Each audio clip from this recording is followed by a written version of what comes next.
Բացառիկ ակումբում անցկացվող նրբագեղ երեկոյի ընթացքում աներակայելի մի քայլ կոտրեց դահլիճի ամենաազդեցիկ զույգերից մեկի կատարյալ կերպարը։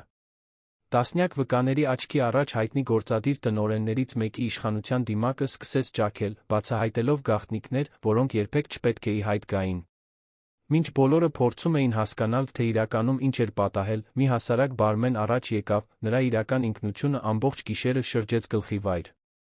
Մի քանի րոպեի ընթացքում այն, ինչ թվում էր պարզապես հասարակական սկանդալ, վերածվեց իշխանության պայքարի, որը կարող էր կործանել ամբողջական կայսրություններ։ Մինչ հետեք այս անհավատալի պատմությանը, մի մոռացեք դնել ձեռքը բաժանորդագրվել նոր անակնկալ պատմություններին։ Գլուխ 1. Շաբաթ երեկոն երանում ուներ այն սպասման զգացողությունը, որը բնորոշ է միայն մեծ իրադարձություններին։ Դվին քաղաքամերձ ակումբը, որը գտնվում էր կենտրոնի ամենահեղինակավոր թաղամասերից մեկում, փայլում էր գլխավոր սրահի բարձր առաստաղից կախված ոսկեզօծ ջահերի մեղմ լույսի ներքո։ Սա այն երեկոներից էր, որը երանյան էլիտան ամիսներ առաջ էր նշում իր օրացույցում, երբ գործարարները, ներդրողները նրանց ընտանիքները հավաքվում էին ոչ միայն տոնելու, այլ տեսանելի լինելու համար։ Կանայք կրում էին երկար զգեստներ, որոնք շոշափում էին հատակի անթերի մարմարը, իսկ տղամարդիկ ուղղում էին ներկրված փողկապները, զրուցելով բիզնեսի, միշտ բիզնեսի մասին։ Նույնիսկ շամպայնի բաժակների սրահի անկյունում նվագող Լարային քարյակի զուսպ հնչյունների ներքո։ Մարինե Ավետիսյան-Կարապետյանը կանգնած էր այնտեղ, սպիտակ ոսկեգույն ծաղկային կոմպոզիցիաներով զարդարված սյուներից մեկի մոտ, զգալով մուգ կապույտ մետաքսե զգեստի ծանրությունը, որն այդքան խնամքով ընտրել էր 3 շաբաթ առաջ։ Այն ժամանակ այն կատարյալ նստում էր նրա մարմնին։ Հիմա, հղիության գրեթե 6-րդ ամսում, կտորը մի փոքր սեղմում էր գոտկատեղում, նա ստիպված էր լինում մի քանի րոպեն մեկ ուղղել իր կեցվածքը, որպեսզի անհարմարությունը չուժեղանա։ Բայց նրան անհանգստացնում էր ոչ միայն զգեստը։ Ամեն ինչ։ Երաժշտությունը չափազանց բարձր էր, լույսերը չափազանց պայծառ, մարդիկ չափազանց մոտ։ Եվ հատկապես, Էդգարի մշտական ու խեղդող ներկայությունը նրա կողքին։ Էդգար Կարապետյանը այն տղամարդկանցից էր, որոնք տարածք էին զբաղեցնում նույնիսկ լուր ժամանակ։ Բարձրահասակ, լայնաթիկունք, մուգ մազերը գելով հետ սանրված, նա ուներ այնպիսի կեցվածք, որը բնորոշ է նիստերի դահլիճներ ղեկավարելուն մինչ ճաշը միլիոնավոր դոլարների պայմանագրեր կնքելուն սովոր մարդկանց։ Որպես երկրի խոշորագույն տեխնոլոգիական ընկերություններից մեկի գործադիր տնօրեն, Էդգարը կայսրություն էր կառուցել տասնամյակից մի փոքր ավելի ժամանակում, ավտոտնակային ստարտափը վերածելով բորսայում գրանցված բաժնետիրական կորպորացիայի։ Նրանով հիանում էին, նրանից վախենում էին, ինչպես ինքն էր սիրում ասել, նա անփոխարինելի էր։ Մարինեն նրան հանդիպել էր կորպորատիվ միջոցառման ժամանակ 7 տարի առաջ, երբ դեռ մարքեթինգի բաժնի փորձնակ էր մի փոքր գործակալությունում։ Նա սիրահետել էր նրան ծաղիկներով, թանկարժեք ընթրիքներով իր կողքին փայլուն ապագայի խոստումներով։ Եվ նա, երիտասարդ ու հմայված, հավատացել էր ամեն բառին։ Առաջին տարիները լավն էին, կամ գոնե նա իրեն համոզում էր, որ այդպես էին։ Էդգարն ուշադիր էր, երբ ցանկանում էր, առատաձեռն թանկարժեք նվերներով, բոլոր կարևոր միջոցառումներին ներկայացնում էր նրան որպես իր կին։ Բայց կամաց-կամաց Մարինեն սկսեց նկատել, որ նրա ուշադրությունն ուղեկցվում էր խիստ ակնկալիքներով։ Նա պետք է հագնվեր որոշակի ձով, խոսեր միայն որոշակի թեմաներով, ժպտար չափավոր, երբեք հրապարակավ չհակաճառեր նրան, ամենակարևորը երբեք չխայտառակեր նրան։ Խայտառակել բառը անընդհատ հնչում էր նրա գլխում, քանի որ Էդգարն այն օգտագործում էր ամեն անգամ, երբ ինչ-որ բան այնպես չէր ընթանում, ինչպես նա էր պլանավորել։ Եթե Մարինեն ընտրում էր զգեստ, որը նա չէր հավանում, նա խայտառակում էր իր իմիջը։ Եթե նա ներդրողների հետ զրույցում մեկնաբանում էր ինչ-որ բան, որը նա համարում էր անպատշաճ, նա խայտառակում էր իր հեղինակությունը։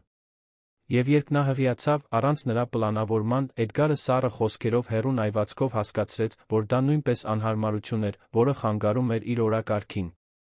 Այժմ, կանգնած այդ լուսավորված սրահում, Մարինեն զգում էր, թե ինչպես է երեխան շարժվում իր ներսում, մի մեղմ շարժում, որը հանգստացնում էր նրան մինույն ժամանակ հիշեցնում, որ նա մենակ չէ։ Երբեք այլս մենակ չէր լինի։ Այս երեխան, որ աճում էր նրա որովայնում, միակ բանն էր, որ դեռ հույս էր տալիս, թե կյանքը կարող է լինել այլ, ավելի լավ, ավելի թեթև։ Բայց Էդգարն այդպես չէր տեսնում։ Նրա համար հղիությունը պարզապես մեկ կետ էր այն բաների ցուցակում, որոնք պետք է կառավարվեին, վերահսկվեին, պահպանվեին իր սահմանած չափանիշների շրջանակներում։ Մարինե, լավ ես, հարցրեց մի կանացի ձայն նրա կողքից։ Նա շրջեց դեմքը տեսավ Անահիտին, Էդգարի գործընկերներից մեկի կնոջը, դեմքին քաղաքավարի անհանգստության արտահայտությամբ։ Անահիտը այն տեսակից էր, որ միշտ ճիշտ բաներ էր ասում, բայց Մարինեն երբեք չգիտեր, նա իսկապես մտահոգվում էր, թե պարզապես հետում էր սոցիալական արարողակարգին, որը պահանջում էր այդ շրջանակը։ Այո, շնորհակալ եմ, պատասխանեց Մարինեն, ստիպելով իրեն ժպտալ։ Ուղղակի մի փոքր հոգնած եմ։ Հղիությունը երբեմն ծանր է լինում, գիտեք, թե ինչպես է։ Անահիտը կեղծ կարեկցանքով գլխով արեց շուտով ներքաշվեց մեկ այլ զրույցի մեջ, Մարինեին կրկին մենակ թողնելով ամբոխի մեջ։ Նա խորը շունչ քաշեց, փորձելով հեռացնել կրծքում աճող խեղդոցի զգացումը։ Նրան օդ էր պետք, մի պահ հեռու այդ կլաուստրոֆոբիկ միջավայրից, բայց գիտեր, որ եթե դուրս գա առանց Էդգարին զգուշացնելու, նա կզայրանա։ Ամեն ինչի մասին պետք էր զգուշացնել, ամեն ինչ պետք է հաստատվեր։ Նույնիսկ զուգարան գնալը պահանջում էր ընդունելի պատրվակ։ Մարինե, մենք պետք է հիմա խոսենք Հովհաննեսի հետ, ասաց Էդգարը, հայտնվելով նրա կողքին առանց նախազգուշացման, ինչպես միշտ էր անում։ Նա ամուր բռնեց նրա թից, ոչ այնքան ագրեսիվ, բայց բավականաչափ, որպեսզի հասկանալի լինի, որ դա խնդրանք չէր։ Դա հրաման էր։ Էդգար, ես մի փոքր գլխապտույտ ունեմ, կարող ենք դա հետո անել, Մարինեն փորձեց ձայնը հանգիստ, մեղմ պահել, այնպես, ինչպես սովորել էր, որ ավելի լավ է ազդում նրա վրա։ Ոչ, չենք կարող, պատասխանեց նա, նույնիսկ չնայելով նրան։ Հովհաննեսը 10 րոպեից գնում է, ես պետք է այսօր փակեմ այս հարցը։ Դու ինձ հետ կգաս, կժպտաս, կբարես նրա կնոջը լուռ կմնաս, մինչ ես բիզնեսի մասին խոսեմ։ Կարող ես դա անել։ Նրա խոսքերն իբր քարեր ընկան Մարինեի ստամոքսին։ Նա կուլ տվեց այն պատասխանը, որ ուզում էր տալ, կուլ տվեց զայրույթը, կուլ տվեց նվաստացումը, պարզապես գլխով արեց։ Էդգարը քաշեց նրան թից, առաջնորդելով աշխույժ զրուցող մարդկանց խմբերի միջով, չնկատելով կամ չմտահոգվելով, որ նա դժվարանում էր հետել իր քայլքի տեմպին բարձրակրունկներով, ծանր որովայնով։ Նրանք մոտեցան Հովհաննես Մովսիսյանին, միջին տարիքի մի ներդրողի, որը լայն ժպիտ ուներ ձեռքին, վիսկիի բաժակ։ Նրա կողքին կինն էր, մի էլեգանտ կին, շիկահեր մազերով, որոնք հավաքված էին անթերի կոկոնի մեջ։ Էդգարը բարեց Հովհաննեսին ամուր ձեռքսեղմումով մի ժպիտով, որը Մարինեն լավ գիտեր, գործնական ժպիտով, այն ժպիտով, որը նա օգտագործում էր, երբ ուզում էր ինչ-որ բան նվաճել։ Հովհաննես, ինչ լավ է, որ հանդիպեցինք։ Մարինեին եմ բերել քո կնոջ հետ ծանոթացնելու, ասաց Էդգարը, Մարինեին թեթակի առաջ հրելով, կարծես նա ցուցանմուշ լիներ։ Մարինեն ձեռքը մեկնեց կնոջը, որը նրան քաղաքավարի բարեց, բայց շուտով բոլորի ուշադրությունը կենտրոնացավ Էդգարի վրա, որը սկսեց խոսել ընկերության ընդլայնման նոր նախագծի, ներդրումների թվերի, շահույթի կանխատեսումների մասին բաներ, որոնք Մարինեն լսում էր ամեն օր տանը, որոնք այլս ոչինչ չէին նշանակում իր համար։ Նա պարզապես կանգնած էր այնտեղ, ժպտում էր, երբ անհրաժեշտ էր, գլխով էր անում, երբ ակնկալվում էր, փորձելով անտեսել մեջքի աճող ցավը սրտխառնոցը, որը սկսում էր բարձրանալ կոկորդով։ Րոպեները ձգվում էին ժամերի պես։ Մարինեն փորձեց կենտրոնանալ զրույցի վրա, բայց բառերը խառնվում էին նրա մտքում։ Նա զգում էր, թե ինչպես է քրտինք սկսում գոյանալ ճակատին, շնչառությունը դառնում էր ավելի կարճ, սիրտը արագանում։ Նա պետք է նստեր, ջուր էր պետք, օդ էր պետք։ Բայց Էդգարը շարունակում էր խոսել, ժեստեր անել, չափազանց բարձր ծիծաղել, բոլորովին անտեղյակ նրա վիճակից։ Մարինեն բռնվեց կողքի սեղանի եզրից, փորձելով կայունանալ, բայց շարժումը բավականաչափ կտրուկ էր, որպեսզի գրավեր Էդգարի ուշադրությունը։ Նա կանգ առավ նախադասության կեսին, դեմքը շրջեց դեպի նա մի արտահայտությամբ, որը խառնուրդ էր զայրույթի անհարմարության։ Մարինե, լավ ես, հարցրեց նա, բայց տոնը իսկական անհանգստության չէր։ Դա մեկի տոնն էր, ով զայրացած էր, որ իրեն ընդհատել են։ Ուղղակի պետք է մի փոքր նստեմ, Էդգար։ Սրտխառնոց ունեմ, ասաց նա, փորձելով ձայնը ամուր պահել, բայց զգալով, որ բառերը դուրս են գալիս թույլ, գրեթե շշուկով։ Հովհաննեսն ու նրա կինը քաղաքավարի անհանգստության արտահայտությամբ նայեցին Մարինեին, բայց Էդգարը պարզապես բարձր հոգոց հանեց, կարծես նա հենց նոր լուրջ սխալ էր գործել։ Մարինե, մենք սրա մասին խոսել ենք տնից դուրս գալուց առաջ։ Դու ասացիր, որ լավ ես գալու համար։ Հիմա դրամայի ժամանակը չէ, ասաց նա, ձայնը ցածր, բայց սուր, ինչպես դանակի շեղբ։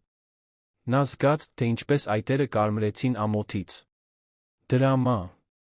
Նա միշտ օգտագործում էր այդ բառը, երբ նա ցուցաբերում էր որե տեսակի թուլություն, որե կարիք, որը չէր տեղավորվում իր օրակարգում։ Բայց այս անգամ Մարինեն չկարողացավ պարզապես կուլ տալ։ Նրա մարմինը օգնության էր կանչում, նա այլս չէր կարող անտեսել դա։ Էդգար, ես իսկապես լավ չեմ։ Խնդրում եմ, պնդեց նա, բռնելով նրա թից, փնտրելով կարեկցանքի, մարդկայնության որե նշան։ Բայց նա պարզապես հրեց նրա ձեռքը կտրուկ շարժումով, որը բավականաչափ քողարկված էր, որպեսզի Հովհաննեսն ու նրա կինը չնկատեին ագրեսիվությունը, բայց բավականաչափ պարզ, որպեսզի Մարինեն զգար ուղերձը։ Լավ կլինես։ Ուղղակի խորը շնչիր դադարիր ուշադրություն գրավել, ասաց նա, նորից շրջվելով դեպի Հովհաննեսը։ Ներողություն, Հովհաննես։ Հղի կին, գիտես, թե ինչպես է։ Ամեն ինչ անհանգստության պատճառ է դառնում։ Հովհաննեսը անհարմար ծիծաղեց, իսկ նրա կինը համակրանքի հայացք նետեց Մարինեին, բայց ոչ ոք ոչինչ չասաց։ Ոչ ոք ոչինչ չարեց։ Եվ Մարինեն մնաց այնտեղ, կանգնած, ներսում դողալով, զգալով, թե ինչպես է աշխարհը պտտվում իր շուրջը, մինչ Էդգարը շարունակում էր զրույցը, կարծես ոչինչ տեղի չէր ունեցել։ Հենց այդ պահին նա նկատեց մի բան, որ երբեք առաջ չէր նկատել։ Սրահի մյուս կողմում, բարի մոտ, կանգնած էր մի տղամարդ, ակումբի սպասարկող անձնակազմի անթերի համազգեստով, սպիտակ վերնաշապիկի վրա ժիլետ, ուղղված թիթեռնիկ փողկապ։ Նա կանգնած էր վաճառասեղանի հետում, դասավորում էր բաժակներն ու շշերը, բայց նրա աչքերը աշխատանքի վրա չէին։ Դրանք հարված էին Մարինեին։ Դա ներխուժող կամ անհարմար հայացք չէր։ Դա մեկի հայացքն էր, ով ուշադրություն էր դարձնում, իսկապես ուշադրություն էր դարձնում մի բանի, որը շրջապատի բոլոր մյուսները կարծես անտեսում էին։ Մարինեն թարթեց աչքերը, փորձելով կենտրոնացնել տեսողությունը, որը սկսում էր մշուշվել, մի կարճ վայրկյան նրանց հայացքները հանդիպեցին։ Այդ դեմքում ինչ-որ ծանոթ բան կար, ինչ-որ բան, որը նա չէր կարողանում ճանաչել գլխապտույտի մտքերի խառնաշփոթի մեջ։ Բայց մինչ նա կհասցներ ավելին մտածել այդ մասին, Էդգարը նորից քաշեց նրա թից, այս անգամ ավելի քիչ նրբանկատությամբ, նրան հեռացնելով Հովհաննեսից։ Գնացինք, պետք է բարենք գլխավոր սեղանի մարդկանց, ասաց նա, ձայնը լարված, զուսպ, բայց մակերեսի տակ, զայրույթի հոսանքով։ Մարինեն թեթակի սայթաքեց, բարձրակրունկը խճճվեց զգեստի կտորի մեջ, բայց հասցրեց ժամանակին հավասարակշռվել։ Էդգարը նույնիսկ չնկատեց, կամ պարզապես նրան չհետաքրքրեց։ Նա շարունակեց քայլել, նրան իր հետ քաշելով, հատելով սրահը, կարծես նա պարզապես մի ստվեր լիներ, որը պետք է ուղեկցեր իրեն։ Նրանք հասան սեղանին, որտեղ նստած էին Էդգարի ընկերության գլխավոր բաժնետերերից մի քանիսը, ճերմակահեր տղամարդիկ, չափսով կարված կոստյումներով, ուղեկցությամբ կանանց, որոնք հազիվ էին նայում Մարինեին։ Էդգարը փոխանակվեց պաշտոնական բարներով, սեղմեց ձեռքեր, կատակներ արեց, որոնք քաղաքավարի ծիծաղ առաջացրին, Մարինեն կրկին մնաց այնտեղ, պարզապես գոյություն ունենալով նրա կողքին, անտեսանելի մի նույն ժամանակ ցուցադրված։ Երաժշտությունը շարունակում էր հնչել։ Մարդիկ շարունակում էին զրուցել։ Բաժակները շարունակում էին լցվել։ Եվ Մարինեն շարունակում էր իրեն ավելի ու ավելի հեռու զգալ այդ ամենից, կարծես սեփական կյանքը դիտում էր սեփական մարմնից դուրս։ Նա նորից նայեց բարի ուղղությամբ, տղամարդը դեռ այնտեղ էր, դեռ դիտում էր։ Այս անգամ նա վերցրեց մի բաժակ ջուր անձեռոցիկ, դրեց փոքր սկուտեղի վրա, սկսեց քայլել նրա ուղղությամբ։ Մարինեն կնճռոտեց ճակատը շփոթված, բայց մինչ նա կհասցներ մտածել, թե ինչ է կատարվում, նա արդեն նրանց կողքին էր, մեկնելով սկուտեղը քաղաքավարի ժպիտով։ Տիկին, մի բաժակ ջուր կցանկանաք, հարցրեց նա, ձայնը մեղմ, գրեթե քնքուշ։ Էդգարը շրջեց դեմքը, զայրացած ընդհատումից, բայց մինչ նա կհասցներ ինչ-որ բան ասել, Մարինեն երկու ձեռքով վերցրեց բաժակը, թեթակի դողալով։ Շնորհակալ եմ, մրմնջաց նա, բաժակը մոտեցնելով շուրթերին արագ խմելով, զգալով, թե ինչպես է սառը ջուրը իջնում չոր կոկորդով։ Տղամարդը թեթակի գլխով արեց, արագ հայացք նետեց Էդգարին, որն արդեն վերադարձել էր բաժնետերերի հետ զրույցին, հետո հեռացավ, չափված քայլերով վերադառնալով բար։ Մարինեն դատարկ բաժակը պահեց ձեռքերի մեջ, զգալով ապակու սառնությունը մաշկին, հասկացավ, որ այդ պարզ ժեստը, անծանոթի կողմից առաջարկված այդ բաժակ ջուրը, միակ բարությունն էր, որ ինչ-որ մեկը ցուցաբերել էր իրեն այդ երեկո։ Եվ դա նրան ավելի տխրեցրեց, քան պատկերացնում էր։ Գլուխ 2 Գիշերն առաջ է շարժվում, Դվին քաղաքամերձ ակումբի սրահը գնալով ավելի մարդաշատ էր դառնում։ Նոր մարդիկ էին գալիս, մատուցողները շրջում էին նախուտեստներով, շամպայնով լի սկուտեղներով, Լարային քարյակի երաժշտությունը փոխարինվում էր ավելի աշխույժ երգացանկով, որը հնչում էր միջավայրում ռազմավարականորեն տեղադրված բարձրախոսներից։ Մարինեն շարունակում էր մնալ Էդգարի կողքին, բայց այժմ նստած էր պարահրապարակի մոտ գտնվող փափուկ աթոռներից մեկին, փորձելով վերականգնել շունչն ու հավասարակշռությունը այն անհարմարությունից հետո, որը րոպեներ առաջ քիչ էր մնում ուշագնացության պատճառ դառնար։ Նա դիտում էր մարդկանց, որոնք պարում էին, ծիծաղում, վայելում երեկոն, կարծես աշխարհում հոգսեր չլինեին։ Եվ գուցե նրանցից շատերի համար իսկապես չկային։ Բայց Մարինեի համար ամեն րոպեն այդ վայրում հավերժություն էր թվում։ Զգեստը շարունակում էր սեղմել, ոտքերը ցավում էին բարձրակրունկների մեջ, Էդգարի ներկայությունը նրա կողքին ծանր ստվերի պես էր, որը խանգարում էր նրան ազատ շնչել։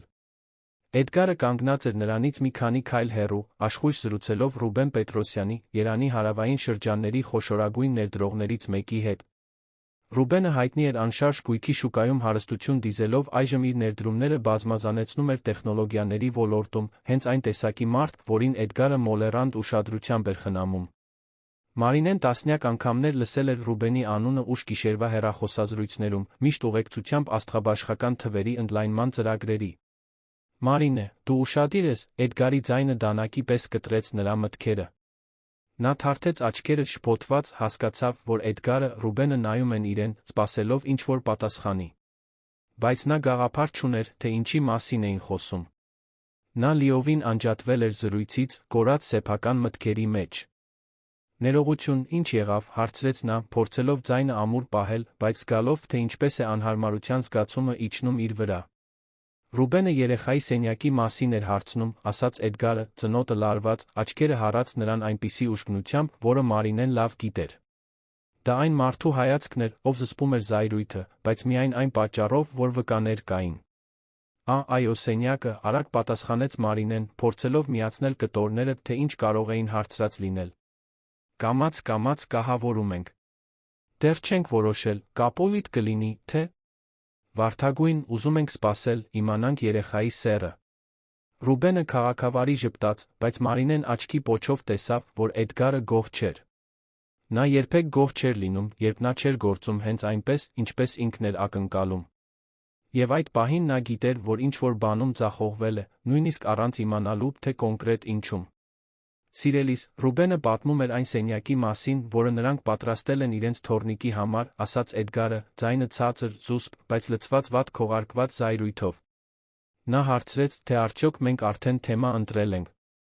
Դու իսկապես ուշադրություն չէիր դարձնում իմ ասած ոչ մի բառին, այնպես չէ։ Մարինեն զգաց, թե ինչպես է դեմքը այրվում։ Ահա կրկին, հանրային նվաստացումը, քողարկված սովորական զրույցի տակ։ Էդգարը տաղանդ ուներ նրան փոքր, անպիտան, անկարող զգացնելու, առանց ձայնը բարձրացնելու կամ բաց տեսարան սարքելու։ Նա օգտագործում էր խնամքով ընտրված բառեր, զուսպ ձայնի տոն, բայց արդյունքը կործանարար էր։ Ներողություն եմ խնդրում, Ռուբեն, այսօր մի փոքր հոգնած եմ, փորձեց արդարանալ Մարինեն, ստիպելով իրեն ժպտալ։ Հղիությունն ինձ ավելի ցրված է դարձնում։ Ռուբենը ձեռքով արեց, ցույց տալով, որ ներողության կարիք չկա, բայց Էդգարը բաց չթողեց։ Ցրվածությունը անքաղաքավարության արդարացում չէ, Մարինե, ասաց նա, այժմ նույնիսկ չփորձելով քողարկել ձայնի կոպտությունը։ Ռուբենը ժամանակ է հատկացրել մեզ հետ խոսելու, իսկ դու նույնիսկ չես կարողանում ուշադրություն դարձնել մի պարզ զրույցի։ Սա անընդունելի է։ Հաջորդած լռությունը անհարմար էր։ Ռուբենը կոկորդը մաքրեց, ակնհայտորեն անհարմար զգալով իրավիճակից, Մարինեն զգաց, թե ինչպես են արցունքները սկսում հավաքվել աչքերում, բայց արագ թարթեց, հրաժարվելով լաց լինել այնտեղ, բոլորի առջ։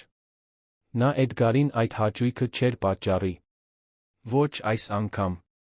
Էդգար, կարծում եմ ավելի լավ է գնամ զուգարան, մի փոքր թարմանամ, ասաց նա, դժվարությամբ բարձրանալով աթոռից, մի ձեռքով բռնելով որովայնը, մյուսով սեղանի եզրը։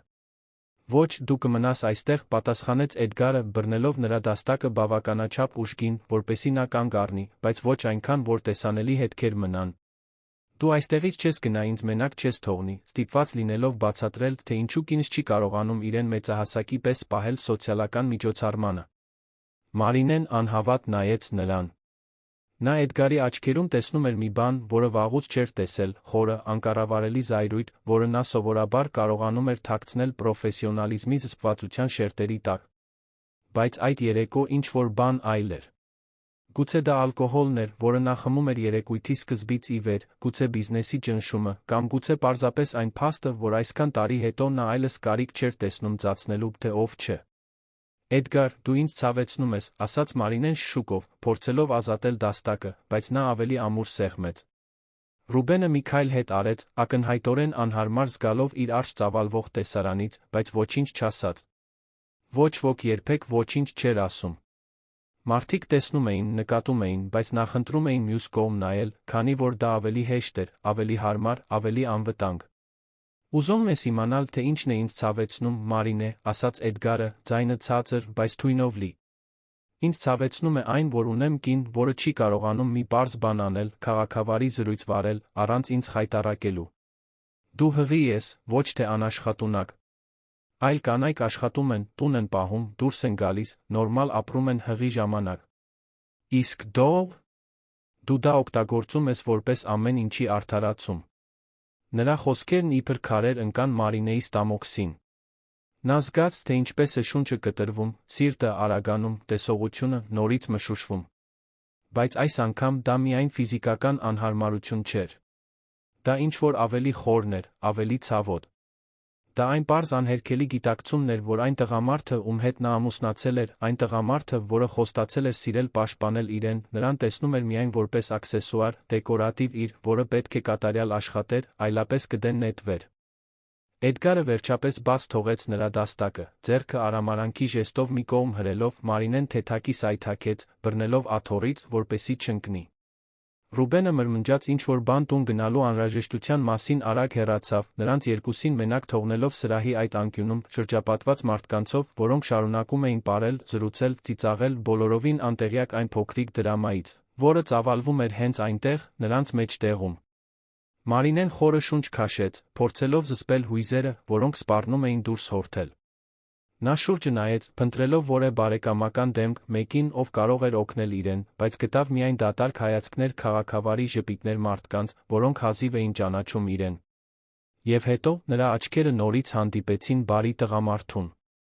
Նա այժմ մի փոքր ավելի մոտ էր, խմիչքներ էր մատուցում մի խումբ կանանց, որոնք բարձր ծիծաղում էին, բայց նրա աչքերը հարված էին Մարինեին Էդգարին։ Այդ հայացքում ինչ-որ բան կար, անհանգստության վճռականության խառնուրդ, որը Մարինեին ստիպեց իրեն ավելի քիչ մենակ զգալ, թեկուզ միայն մի վայրկյանով։ Էդգարը հետեց նրա հայացքին կնճռոտեց ճակատը, նկատելով, որ բարմենը դիտում է իրենց։ Նա մի քայլ արեց դեպի բարը, բայց նրան ընդհատեց Գագիկ Սահակյանը, նրանց սոցիալական շրջանակից մեկ այլ գործարար, որը հայտնվեց գինու բաժակը ձեռքին լայն ժպիտով։ Էդգար, ընկերս, ամբողջ երեկո քեզ էի փնտրում, ասաց Գագիկը, ընկերաբար թփթփացնելով Էդգարի ուսին։ Պետք է խոսենք այն նախագծի մասին, որը քննարկում էինք անցյալ շաբաթ։ 5 րոպե ունես։ Էդգարը վարանեց, վերջին զայրացած հայացքը նետելով Մարինեին, բայց հետո ստիպեց իրեն ժպտալ գլխով արեց Գագիկին։ Իհարկե, արի խոսենք, ասաց նա, արդեն սկսելով հեռանալ։ Արագ շրջվելով դեպի Մարինեն, ավելացրեց, դու այստեղ մնա։ Տեղիցդ չշարժվես։ Ես շուտով կվերադառնամ։ Մարինեն գլխով արեց, ոչինչ չասելով, դիտեց, թե ինչպես է Էդգարը հեռանում Գագիկի հետ, անհետանալով ամբոխի մեջ։ Հենց որ նա տեսադաշտից դուրս եկավ, նա զգաց, թե ինչպես են ուսերը թեթակի թուլանում, կարծես մի հսկայական բեռ ժամանակավորապես հանվել էր իր վրայից։ Նա նորից նստեց աթոռին, փակեց աչքերը, փորձեց կարգավորել շնչառությունը, դանդաղ հաշվելով մինչ 10-ը, ինչպես սովորեցրել էր հոգեթերապտը, որին նա այցելել էր ամիսներ առաջ։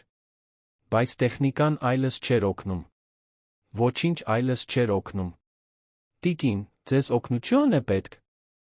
Մարինեն բացեց աչքերը, տեսավ բարմենին, որը կանգնած էր իր կողքին, պահելով սկուտեղ վրան մի բաժակ ջուր խոնավ անձեռոցիկ։ Նա ուներ բարի դեմք, ծանոթ դիմագծեր, որոնք նա չէր կարողանում ճանաչել, աչքեր, որոնք ցույց էին տալիս իսկական անհանգստություն, մի բան, որը նա վաղուց չէր տեսել։ Ես լավ եմ, շնորհակալ եմ, ինքնաբերաբար պատասխանեց Մարինեն, բայց ձայնը դուրս եկավ թույլ, դողացող, նա գիտեր, որ ոչ ոքի չի համոզում, առավելս ինքն իրեն։ Տիկին, դուք լավ չեք, ասաց նա մեղմորեն, սկուտեղը դնելով կողքի սեղանին։ Ես տեսա, թե ինչ տեղի ունեցավ։ Ես ամեն ինչ տեսա։ Մարինեն զգաց, թե ինչպես է դեմքը կարմրում ամոթից։ Ինչ որ մեկը տեսել էր։ Ինչ որ մեկը իսկապես ուշադրություն էր դարձրել։ Եվ ինչ-որ կերպ դա ավելի վատ էր, քան անտեսվելը, քանի որ դա նշանակում էր, որ իր նվաստացումը վկայվել էր, գրանցվել մեկ այլ մարդու հիշողության մեջ։ Խնդրում եմ, մի անհանգստացեք։ Պարզապես թյուրիմացություն էր, ասաց նա, վերցնելով ջրի բաժակը արագ խմելով, փորձելով ավարտել զրույցը։ Բայց տղամարդը չհեռացավ։ Նա թեթակի կրացավ, հասնելով նրա աչքերի մակարդակին, ցածր, բայց ամուր ձայնով ասաց. «Դուք չպետք է սա ապրեք։ Ոչ այսպես։ Ոչ այստեղ։ Եվ հատկապես ոչ այն վիճակում, որում գտնվում եք»։ Մարինեն նայեց նրան, շփոթված, չհասկանալով, թե ինչու է ակումբի աշխատակիցն այդքան մտահոգվում իր իրավիճակով։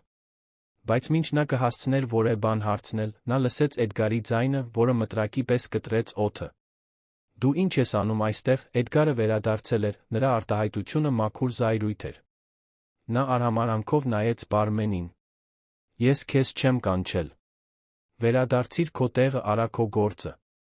Բարմենը դանդաղ ուղղվեց, չցուցաբերելով վախ կամ ահաբեկում, ուղիղ նայեց Էդգարին։ «Պարզապես տիկնոջը ջուր էի առաջարկում, պարոն»։ Նա կարիք ուներ։ «Ես եմ որոշում, թե կնոջս ինչ է պետք, ոչ թե դու», ասաց Էդգարը մի քայլ առաջ անելով, ներխուժելով տղամարդու անձնական տարածք։ «Հիմա հեռացիր աչքիս առաջից, մինչ ես խոսեմ այս վայրի մենեջերի հետ, դու կորցնես աշխատանքդ»։ Բարմենը խորը շունչ քաշեց, բայց չնահանջեց։ Նա պարզապես թեթակի գլխով արեց, վերցրեց սկուտեղը, հեռացավ, բայց ոչ առանց վերջին հայացք նետելու Մարինեին, մի հայացք, որը պարզ ասում էր. «Ես տեսնում եմ, ես ուշադրություն եմ դարձնում, սա այսպես չի մնա»։ Էդգարը շրջվեց դեպի Մարինեն, դեմքը կարմրած զայրույթից։ «Ինչ տեսարան էիր սարքում այստեղ, Մարինե։ Այնտեղ կանգնած խոսում ես աշխատակցի հետ, խղճուկի դեր ես տանում։ Կարծում ես, դա ինձ չի խայտառակի։ Ես ոչինչ չէի անում, Էդգար», նա պարզապես ջուր առաջարկեց, փորձեց պաշտպանվել Մարինեն, բայց ձայնը գնալով ավելի թույլ էր դուրս գալիս։ «Դու միշտ ես դա անում, միշտ մի ձեզ գտնում ուշադրություն գրավելու, բոլորին ստիպելու մտածել, որ դու զոհն ես, իսկ ես չարագործը։ Բայց ես հոգնել եմ, Մարինե։ Հոգնել եմ անընդհատ քեզ ուղղելուց, հոգնել եմ քեզ սովորեցնելուց, թե ինչպես պետք է պահել քեզ հանրության մեջ»։ Նա գնալով ավելի բարձր էր խոսում, շրջապատի որոշ մարդիկ սկսեցին նայել նրանց ուղղությամբ։ Մարինեն զգաց, թե ինչպես են արցունքները վերջապես դուրս գալիս, լուր հոսելով դեմքով, բայց նա այլս ուժ չուներ դրանք զսպելու։ «Էդգար, խնդրում եմ, արի գնանք։ Գնանք տուն հանգիստ խոսենք», աղաչեց նա, բռնելով նրա ձեռքը, փնտրելով այն տղամարդու որը մնացորդ, որին մի ժամանակ սիրել էր։ Բայց նա բռնությամբ հրեց նրա ձեռքը, հետո մի արագ շարժումով, որը Մարինեն չհասցրեց կանխատեսել, Էդգարը բարձրացրեց ձեռքը, ուժով հարվածեց նրա դեմքին։ Ձայնը արձագանքեց սրահում։ Չոր, բարձր ձայն, որն անհնար էր անտեսել։ Մարինեն զգաց, թե ինչպես է ցավը պայթում դեմքի կողմում, տեսողությունը մի վայրկյան մտնում, արյան համը բերանում։ Նա սայթաքեց հետ, երկու ձեռքով բռնելով դեմքը, աչքերը լայն բացված շոկից, անհավատությունից։ Էդգարն իսկապես դա արել էր։ Այնտեղ, ակումբի մեջտեղում, բոլորի առջ։ Ամբողջ սրահը կանգ առավ։ Երաժշտությունը շարունակում էր հնչել, բայց բոլոր զրույցները միանգամից դադարեցին։ Բոլոր աչքերն այժմ հարված էին Էդգարին, Մարինեին, վկայելով այն, ինչ հենց նոր տեղի էր ունեցել։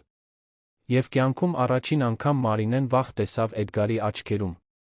Ոչ թե իրենից վախ, այլ հետանքներից վախ, հրապարակավ վերահսկողությունը կորցնելու վախ, պատմությունը այլս չկարողանալու վերահսկելու վախ։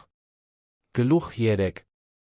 Սրահը պատած լռությունը խլացուցիչ էր։ Մարինեն դեռ ձեռքերը դեմքին էր պահում, զգալով, թե ինչպես է մաշկը այրվում այնտեղ, որտեղ հարվածել էր Էդգարի ձեռքը։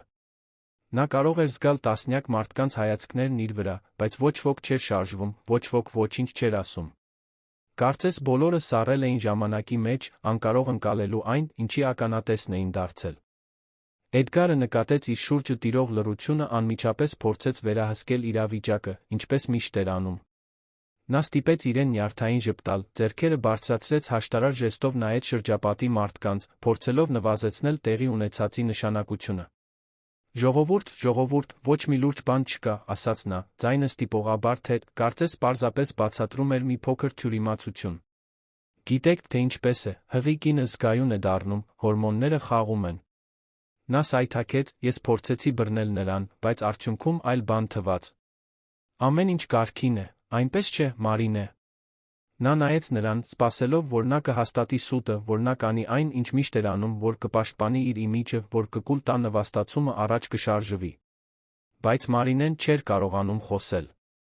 Կոկորդը փակվել էր, բառերը մնացել էին ինչ-որ տեղ շոկի ցավի մեջ։ Նա պարզապես նայեց նրան, աչքերը լի արցունքներով, թեթակի գլուխը թափ տվեց, ժխտելով։ Ոչ, սա կարգին չէր։ Ոչինչ կարգին չէր։ Էդգարի արտահայտությունը փոխվեց։ Ժպիտն անհետացավ, փոխարինվելով վատ քողարկված զայրույթի դիմակով։ Նա մի քայլ արեց դեպի Մարինեն, ձեռքը մեկնելով, կարծես պատրաստվում էր օգնել նրան ոտքի կանգնել։ Մարինե, գնացինք։ Դու տեսարան ես սարքում, ասաց նա, ձայնը ցածր, բայց ամուր, վերահսկող։ Բայց մինչ նա կհասցներ նորից դիպչել նրան, մի ձայն կտրեց օդը, բարձր պարզ, որպեսի բոլորը լսեն։ Ձեռքդ քաշիր նրանից։ Բոլորը շրջվեցին, տեսնելու, թե ով էր խոսել։ Դա բարմենն էր։ Նա կանգնած էր մի քանի մետր հեռավորության վրա, բռունցքները սեղմված մարմնի կողքերին, ծնոտը լարված, աչքերը հառած Էդգարին այնպիսի ուշքնությամբ, որ շրջապատի օդը կարծես ավելի ծանրացավ։ Էդգարը անհավատ ծիծաղ արձակեց։ Դու կատակում ես, այնպես չէ։ Բարի աշխատակիցն ուզում է ինձ հրամաններ տալ։ Դու գիտես, ես ով եմ։ Ես հստակ գիտեմ, թե դու ով ես, Էդգար Կարապետյան, պատասխանեց տղամարդը, ձայնը հանգիստ, բայց հեղինակությամբ լի։ Եվ ես հստակ գիտեմ, թե դու ինչ արեցիր հենց նոր։ Այստեղ բոլորը տեսան։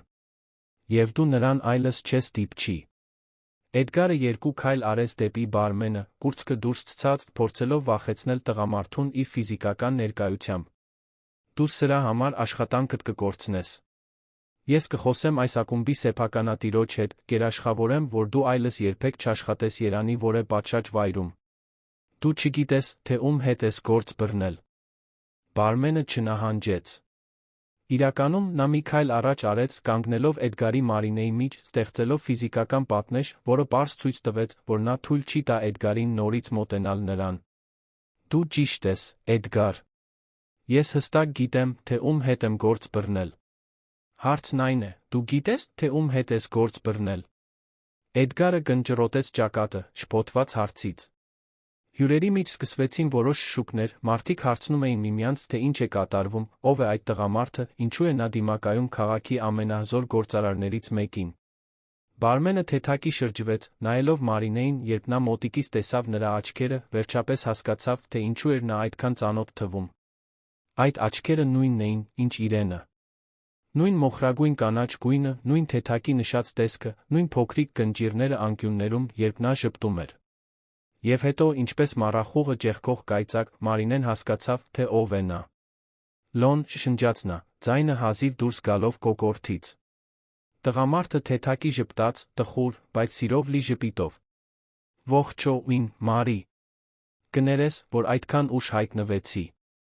Լոն։ Լոն Ավետիսյան։ Մարինեի ավագ եղբայրը։ Եղբայրը, որին նա չէր տեսել ավելի քան 2 տարի, այն օրվանից, երբ նա տեղափոխվել էր Եվրոպա ստանձնելու ընտանեկան բիզնեսը հոր մահից հետո։ Եղբայրը, որը կառուցել էր միլիարդավոր դոլարների կայսրություն տեխնոլոգիաների ներդրումների ոլորտում, Ավետիսյան անունը դարձնելով իշխանության ազդեցության հոմանիշ ոչ միայն Հայաստանում, այլ միջազգային մակարդակով։ Մարինեն զգաց, թե ինչպես են արցունքները վերադառնում, բայց այս անգամ դրանք ցավի կամ նվաստացումի չէին։ Դրանք թեթացման, անհավատության, հույսի արցունքներ էին։ Լոնն այստեղ էր։ Այսքան ժամանակ հետո նա այստեղ էր, նա ամեն ինչ տեսել էր։ Էդգարը նայեց Մարինեից Լոնին, մշակելով տեղեկությունը, փորձելով հասկանալ, թե ինչ է կատարվում։ Սպասիր, սա քո եղբայրն է։ Հայտնի Լոն Ավետիսյանը։ Այստեղ, աշխատելով որպես բարմեն։ Լոնը շրջվեց դեպի Էդգարը, առաջին անգամ թույլ տվեց, որ փոքրիկ սարկաստիկ ժպիտ հայտնվի իր դեմքին։ Աշխատելով որպես բարմեն։ Ոչ այնքան։ Ասենք, թե ես փոքրիկ դաշտային հետազոտություն էի անում։ Ուզում էի սեփական աչքերովս տեսնել, թե ինչպես են վերաբերվում քրոջս։ Եվ պետք է ասեմ, Էդգար, դու գերազանցեցիր իմ ամենավատ սպասելիքները։ Նա ժիլետի գրպանից հանեց մի փոքր ուղղանկյուն առարկա, բարակ սպլանշետ, մի քանի անգամ հպվեց էկրանին, նախքան այն շրջելը դեպի Էդգարը։ Էկրանին բարձր որակով տեսանյութ էր ցուցադրվում, որը նկարահանվել էր բարի վերում ռազմավարականորեն տեղադրված անվտանգության տեսախցիկով։ Տեսանյութը ցույց էր տալիս ամեն ինչ։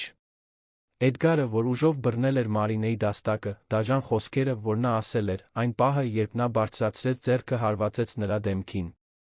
Ամեն ինչ այնտեղ էր, գրանցված, անհնար ժխտել։ Էդգարի դեմքը գունատվեց։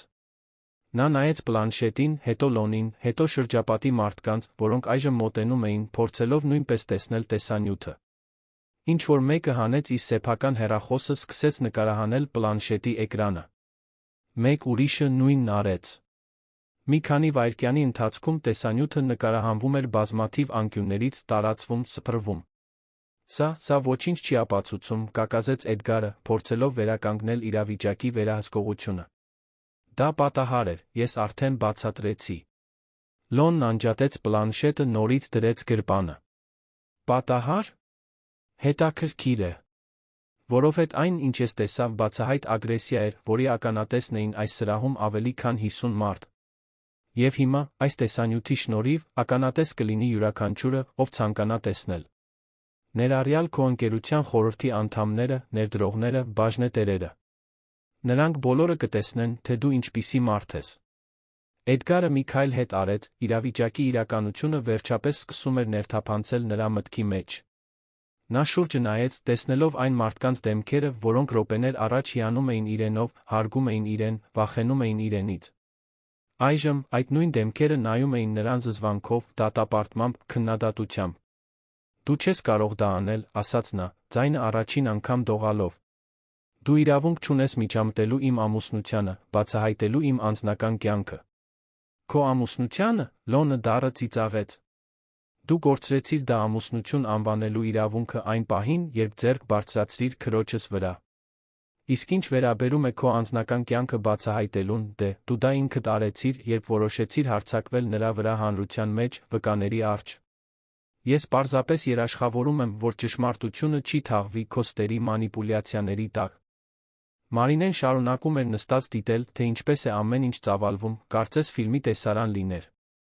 Նրա մի մասը չէր կարողանում հավատալ, որ դա իսկապես տեղի էր ունենում, որ Լոնն այստեղ էր, որ Էդգարին դիմակայում էին, որ ճշմարտությունը բացահայտվում էր։ Նա այնքան երկար ժամանակ հավատացել էր, որ ոչ ոքի չի հետաքրքրում, որ նա մենակ է, որ իր ցավն անտեսանելի է։ Բայց Լոնը տեսել էր։ Լոնը միշտ տեսնում էր։ Էդգարը փորձեց վերջին խաղաքարտը։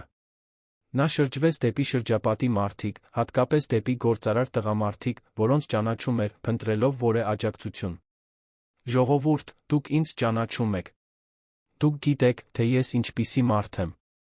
Սա ակնհայտորեն սադրանք է, ինձ վնասելու փորձ։ Նա մատնացույց արեց Լոնին։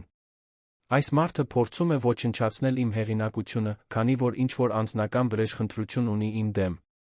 Բայց ոչ ոք չշարժվեց նրան պաշտպանելու։ Հովհաննես Մովսիսյանը, ներդրողը, ում հետ Էդգարը ավելի վաղ խոսել էր, մի քայլ առաջ արեց ամուր ձայնով ասաց. Էդգար, ես տեսա, թե ինչ տեղի ունեցավ։ Մենք բոլորս տեսանք։ Այստեղ սադրանք չկա։ Կա այն, որ դու փորձում ես արդարացնել անարդարացնելին։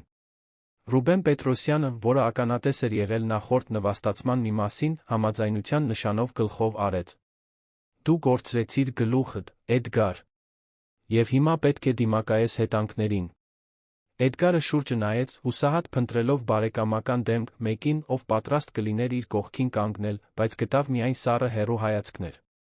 Մի քանի րոպեի ընթացքում նա սրահի ամենահարգված տղամարդկանցից մեկից վերածվել էր սոցիալական վտարանդու։ Եվ նա գիտեր, որ սա միայն սկիզբն էր։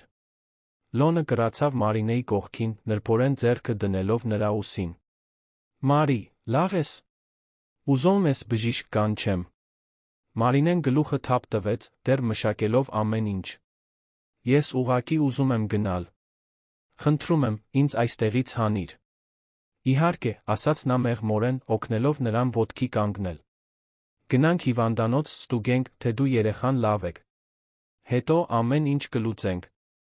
Մինչ Լոնը Մարինեին առաջնորդում էր դեպի ելքը, Էդգարը փորձեց փակել նրանց ճանապարհը, հուսահատ։ Մարինե, սպասիր։ Մենք կարող ենք սա լուծել։ Դու չես կարող պարզապես այսպես գնալ։ Մենք ամուսնացած ենք, մենք միասին պատմություն ունենք։ Մարինեն կանգ առավ նայեց նրան, իսկապես նայեց նրան, գուցե առաջին անգամ տարիների ընթացքում։ Եվ այն, ինչ նա տեսավ, այն տղամարդը չէր, ում սիրահարվել էր, այն տղամարդը չէր, որը խոստացել էր հոգ տանել իր մասին։ Այն, ինչ նա տեսավ, անծանոթ էր, մեկը, ում նա այլս չէր ճանաչում, եթե երբե իսկապես ճանաչել էր։ Էդգար, ասաց նա, ձայնն ավելի ամուր, քան պատկերացնում էր, դու վերջ դրեցիր մեր հարաբերություններին այն պահին, երբ որոշեցիր, որ վերահսկելն ավելի կարևոր է, քան սիրելը։ Ես քեզ հետ տուն չեմ վերադառնա։ Ոչ այսօր, ոչ էլ երբեք։ Նա տեսավ, թե ինչպես Էդգարի արտահայտությունը հուսահատությունից վերածվեց զայրույթի, մի պահ նա մտածեց, որ նա կփորձի ստիպել իրեն մնալ։ Բայց Լոնը մի քայլ առաջ արեց, նորից կանգնելով նրանց երկուսի մեջ, նրա ներկայությունը բավական էր, որպեսզի Էդգարը նահանջի։ Այդ պահին մոտեցան ակումբի երկու անվտանգության աշխատակիցներ, որոնց կանչել էր հյուրերից մեկը։ Նրանք նայեցին Էդգարին, հետո Լոնին, ակնհայտորեն փորձելով հասկանալ, թե ով է սպառնալիքը իրավիճակում։ Պարոն Այգ, ասաց Լոնը հանգիստ, այս մարդը հարձակվել է քրոջս վրա։ Առաջարկում եմ, որ նրան ուղեկցեք ակումբից դուրս, մինչ ես նրան հիվանդանոց կտանեմ։ Եվ եթե նա փորձի հետել մեզ կամ նորից մոտենալ նրան, ես ուզում եմ, որ անմիջապես ոստիկանություն կանչեք։ Անվտանգության աշխատակիցները նայեցին Էդգարին, սպասելով, որ նա կվիճարկի, բայց նա պարզապես կանգնած էր այնտեղ, պարտված։ Առաջին անգամ նա փաստարկներ չուներ, արդարացումներ չուներ, իրավիճակի վերահսկողություն չուներ։ Մինչ Լոնը Մարինեին առաջնորդում էր սրահով դեպի ելքը, նա կարող էր զգալ բոլորի հայացքներն իր վրա։ Բայց այս անգամ հայացքները խղճահարության կամ դատապարտման չէին։ Դրանք հարգանքի, հիացմունքի, համերաշխության հայացքներ էին։ Նա ոտքի էր կանգնել, ասել էր ոչ, ընտրել էր իրեն իր երեխային մի ամուսնությունից վեր, որը վաղուց վերածվել էր բանտի։ Երբ նրանք հասան սրահի դռանը, Մարինեն վերջին անգամ հետ նայեց։ Էդգարը կանգնած էր սրահի մեջտեղում, շրջապատված մարդկանցով, որոնք այժմ նայում էին նրան արամարանքով, հեռախոսը անդադար զանգում էր գրպանում։ Նա գիտեր, որ դրանք խորհրդի անդամներն էին, ներդրողները, մարդիկ, որոնց կարծիքը նա այդքան բարձր էր գնահատում։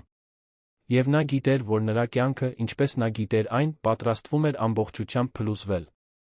Բայց երկար ժամանակ անց առաջին անգամ Մարինեին չէր հետաքրքրում, թե ինչ կլինի Էդգարի հետ։ Նրան հետաքրքրում էր միայն, թե ինչ կլինի իր կրած երեխայի հետ։ Եվ տարիների ընթացքում առաջին անգամ նա հույս ուներ, որ ամեն ինչ կարող է լինել այլ, ավելի լավ, ավելի թեթ։ Լոնն օգնեց նրան նստել իր մեքենան, ակումբի դռան մոտ կայանված Մերսեդեսը, նրանք ուղղորդվեցին դեպի հիվանդանոց։ Ճանապարհին նա բռնեց նրա ձեռքը լուռ, առաջարկելով այն մխիթարությունը, որի կարիքը նա այդքան ուներ, առանց բառեր կամ բացատրություններ պահանջելու։ Մարի, ասաց նա վերջապես, խախտելով լռությունը, կներես, որ ներկա չեմ եղել։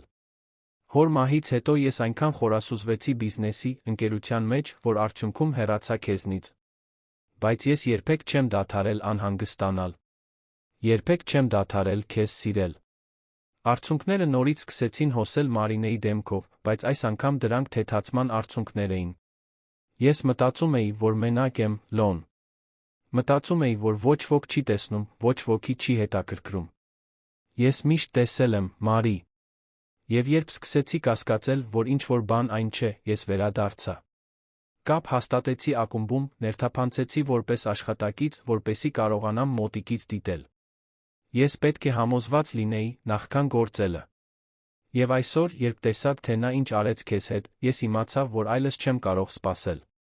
Մարինեն սեղմեց եղբոր ձեռքը, զգալով խորը երախտագիտություն, որը բառերը չէին կարող արտահայտել։ Նրանք րոպեներ անց հասան հիվանդանոց, Լոնը նրան ուղիղ տարավ շտապօգնության բաժանմունք, որտեղ նրան անմիջապես սննեց բժշկական թիմը։ Նրանք արեցին բոլոր անհրաժեշտ հետազոտությունները, ստուգեցին ճնշումը, լսեցին երեխայի սրտի զարկերը, զննեցին նրա դեմքը, որտեղ Էդգարը հարվածել էր։ Ժամեր անց, երբ բժիշկը վերջապես դուրս եկավ արդյունքներով, Մարինեն բռնել էր Լոնի ձեռքն այնքան ուժեղ, որ մատները սպիտակել էին։ Բժիշկը բարեհամբույր ժպտաց ասաց. երեխան լավ է։ Սթրեսի կամ բարդությունների նշաններ չկան։ Ձեր բախտը բերել է, բայց դուք պետք է հանգստանաք, խուսափեք ծայրահեղ սթրեսային իրավիճակներից։ Ես որոշ խնամքի միջոցներ կնշանակեմ, ուզում եմ, որ մեկ շաբաթից վերադառնաք այստեղ հետագա ստուգման համար։ Մարինեն արտաշնչեց պահած օդը, զգալով, թե ինչպես է հսկայական բեռ իջնում ուսերից։ Երեխան լավ էր։ Իր որդին անվտանգ էր։ Եվ հղիության մասին իմանալուց ի վեր առաջին անգամ նա զգաց, որ գուցե, միայն գուցե, ինքը կարող է դա անել։ Նա կարող է վերակառուցել իր կյանքը, մեծացնել իր որդուն հեռու Էդգարից, հեռու բռնությունից, հեռու վերահսկողությունից։ Երբ նրանք դուրս եկան հիվանդանոցից, արդեն լուսադեմ էր։ Լոնը նրան տարավ իր բնակարան, Երանի տեսարանով շքեղ պենթհաուս։ Նա թեյ պատրաստեց նրա համար, տվեց հարմարավետ հագուստ տեղավորեց հյուրասենյակում, համոզվելով, որ նա անվտանգ հարմարավետ է, նախքան վերջապես թույլ տալը, որ նա հանգստանա։ Բայց քնելուց առաջ Մարինեն հանեց ամուսնական մատանին, որը դեռ մատին էր, դանդաղ հանեց այն։ Նա երկար նայեց ոսկե մատանուն, հիշելով այն օրը, երբ Էդգարն այն դրեց իր մատին, խոստումները, որ նա տվեց, հույսերը, որ նա ուներ։ Բայց այդ ամենը պատկանում էր իր այն տարբերակին, որն այլս գոյություն չուներ։ Այն կինը, որը նա հիմա էր, այն կինը, որը գտել էր քաջություն ասելու ոչ ընտրելու իրեն, այդ կինն այլս այդ մատանու կարիքը չուներ։ Նա մատանին դրեց գիշերային սեղանիկին, պառկեց փափուկ անկողնում փակեց աչքերը։ Եվ տարիների ընթացքում առաջին անգամ Մարինեն խաղաղ քնեց։ Գլուխ 4 Մարինեն արթնացավ գիշերվա կեսին այն զգացողությամբ, որ ինչ-որ բան այն չէ։ Մի քանի վայրկյան պահանջվեց հիշելու համար, թե որտեղ է, ճանաչելու Լոնի բնակարանի հյուրասենյակը, հասկանալու, որ իր շուրջը տիրող լռությունը սպառնալից չէ, այլ պաշտպանող։ Նա ձեռքը դրեց որովայնին, զգալով երեխայի մեղմ շարժումը, թույլ տվեց, որ շնչառությունը վերադառնա նորմալ հուն։ Ժամը 3-ն էր, քունն ամբողջությամբ փախել էր։ Նա զգուշորեն ոտքի կանգնեց, փաթաթվեց փափուկ խալաթի մեջ, որը Լոնը թողել էր իր համար, գնաց դեպի հյուրասենյակ։ Երան քաղաքը տարածվում էր պենթհաուսի հսկայական պատուհաններից դուրս, միլիոնավոր լույսեր թարթում էին խավարի մեջ, երկնքից ընկած աստղերի պես։ Դա մի տեսարան էր, որը պետք է հանգստացնող լիներ, բայց այն ամենը, ինչ Մարինեն կարող էր զգալ, խորը դատարկություն էր, կարծես նա հենց նոր արթնացել էր երկար ու խառը երազից, հայտնաբերելու, որ իրականությունն էլ ավելի բարդ է, քան պատկերացնում էր։ Չես կարողանում քնել, Լոնի ձայնը ստիպեց նրան շրջվել։ Նա հենված էր միջանցքի պատին, հագին սպորտային վերնաշապիկ գիշերանոցի տաբատ, դեմքին, իսկական անհանգստության արտահայտություն։ Գլուխս չի դադարում աշխատել, խոստովանեց Մարինեն, նստելով հյուրասենյակի մեծ բազմոցին։ Ես մտածում եմ այն ամենի մասին, ինչ տեղի ունեցավ, թե ինչպես թույլ տվեցի, որ ամեն ինչ այսքան հեռու գնա, թե ինչպես նախանշանները չտեսա։ Լոնը մոտեցավ նստեց նրա կողքին, պահպանելով հարգալից, բայց ներկա հեռավորություն։ Մարի, դու չես կարող քեզ մեղադրել դրա համար։ Էդգարը պրոֆեսիոնալ մանիպուլյատոր է։ Նա կայսրություն է կառուցել, խաբելով քեզնից շատ ավելի փորձառու մարդկանց։ Քո մեղքը չէր, որ չտեսար նրա դիմակների տակ թաքնվածը։ Բայց ես նրա կինն էի, Լոն։ Ես ապրում էի նույն տանը, քնում էի նույն անկողնում։ Ինչպես չնկատեցի, որ նա գումար էր յուրացնում, կեղծ ընկերություններ ստեղծում, ներդրողներին խաբում։ Ինչպես էի այդքան գույր։ Լոնը հոգոց հանեց, խնամքով ընտրելով բառերը։ Որովհետև դու զբաղված էիր փորձելով հուզականորեն գոյատել մի հարաբերության մեջ, որը քեզնից ամեն օր ուժ էր խլում։ Երբ մենք գտնվում ենք բռնարար հարաբերությունների մեջ, մենք չենք կարողանում տեսնել ամբողջական պատկերը։ Մենք կարողանում ենք տեսնել միայն հաջորդ օրը, հաջորդ ժամը, հաջորդ րոպեն։ Դու գոյատման ռեժիմում էիր, Մարի։ Եվ դրանում ամոթալի ոչինչ չկա։ Մարինեն զգաց, թե ինչպես են արցունքները նորից սկսում հոսել դեմքով։ Թվում էր, թե այն երեկոյից ի վեր ակումբում նա չէր կարողանում դադարել լաց լինել, կարծես տարիների զսպված արցունքները վերջապես ելք էին գտել։ Ես վախենում եմ, Լոն, խոստովանեց նա, ձայնը կոտրվելով։ Վախենում եմ նրանից, ինչ հիմա կլինի։ Վախենում եմ, որ Էդգարը կփորձի ինչ-որ բան անել, կփորձի ինձ ինչ-որ կերպ վնասել։ Նա միշտ ասում էր, որ եթե ես փորձեմ լքել իրեն, նա կկործանի իմ կյանքը։ Եվ հիմա, երբ ես իսկապես դա արեցի, հիմա, երբ ամեն ինչ բացահայտված է, ես վախենում եմ, որ նա կկատարի այդ խոստումը։ Լոնը ձեռքը դրեց նրա ուսին, ամուր հանգստացնող։ Նա քեզ չի մոտենա, Մարի։ Ես թույլ չեմ տա։ Փաստաբաններն արդեն ներկայացրել են պաշտպանական միջոց կիրառելու միջնորդությունը։ Մինչ դատավորը կուսումնասիրի պաշտոնապես կբավարարի այն, ես վարձել եմ անձնական թիկնապահների, որոնք հերթապահելու են այստեղ, շենքում, ցանկացած վայրում, ուր դու գնաս։ Էդգարը չի կարող քեզ դիպչել, չի կարող քեզ սպառնալ, նույնիսկ չի կարող քեզ զանգահարել։ Եվ եթե նա փորձի, նա դրա համար նույնպես օրենքի առաջ պատասխան կտա։ Բայց ինչ, եթե նրան չհետաքրքրեն իրավական հետանքները։ Ինչ, եթե նա այնքան հուսահատ լինի, որ անտրամաբանական բան անի։ Լոնը վարանեց պատասխանելուց առաջ, ակնհայտորեն կշռադատելով, թե որքան պետք է կիսվի։ Հետո, հոգոց հանելով, նա որոշեց ասել ճշմարտությունը։ Մարի, ես պետք է քեզ մի բան ասեմ։ Էդգարը փորձել է կապ հաստատել ինձ հետ այսօր կեսօրին, երբ դու հանգստանում էիր։ Նա մի քանի անգամ զանգահարել է, հաղորդագրություններ ուղարկել, նույնիսկ փորձել է հայտնվել այստեղ, շենքում, բայց անվտանգությունը թույլ չի տվել նրան բարձրանալ։ Մարինեն զգաց, թե ինչպես է սիրտը արագանում։ Ինչ էր ուզում։ Նա ուզում էր բանակցել, ասաց Լոնը, ձայնը լի արամարանքով։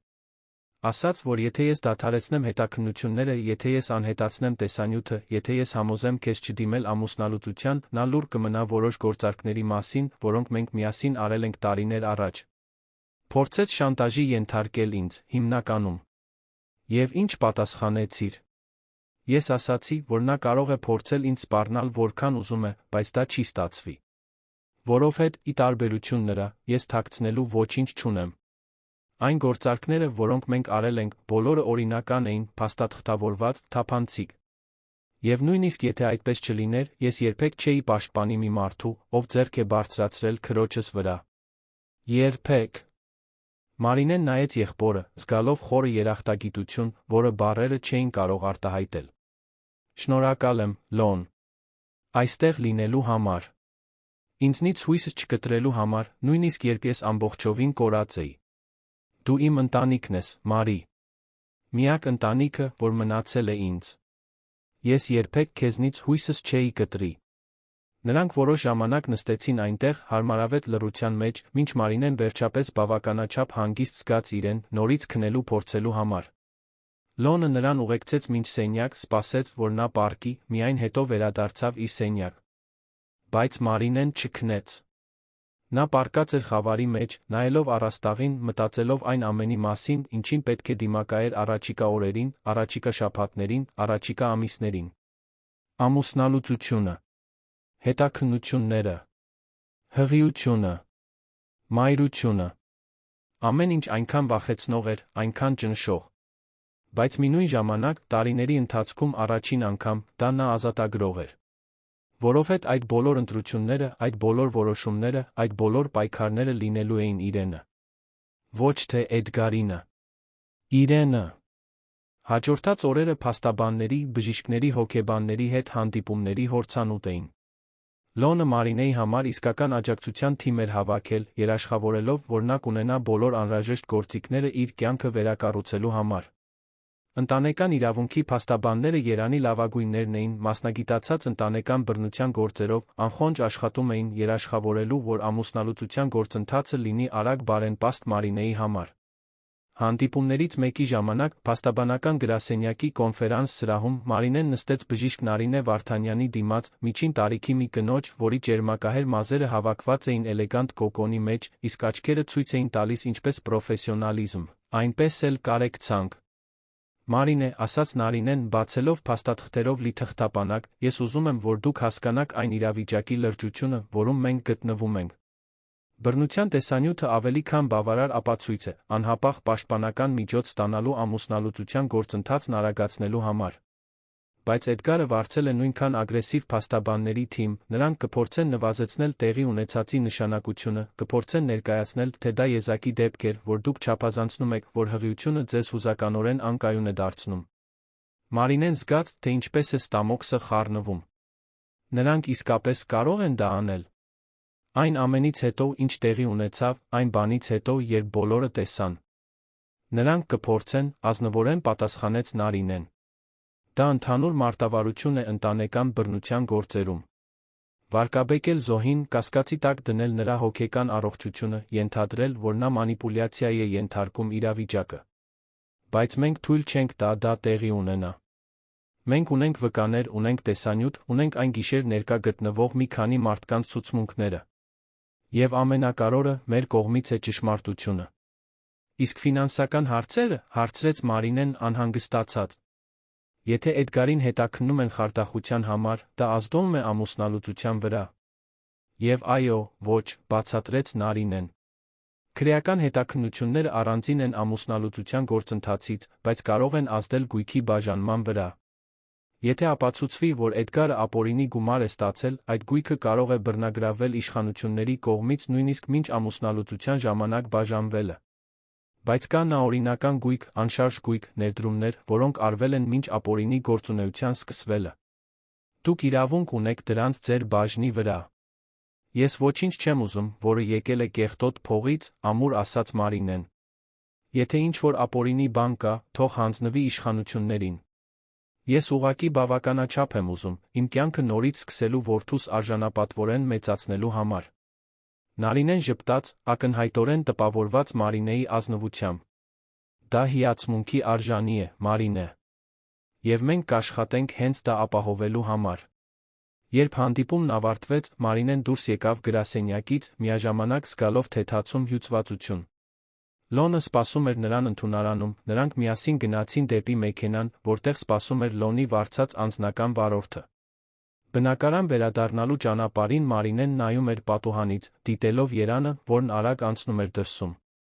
Մարդիկ քայլում էին մայթերով, մեքենաներն ազդանշան էին տալիս ծանր երթևեկության մեջ, փողոցային վաճառականներն ապրանքներ էին առաջարկում անկյուններում։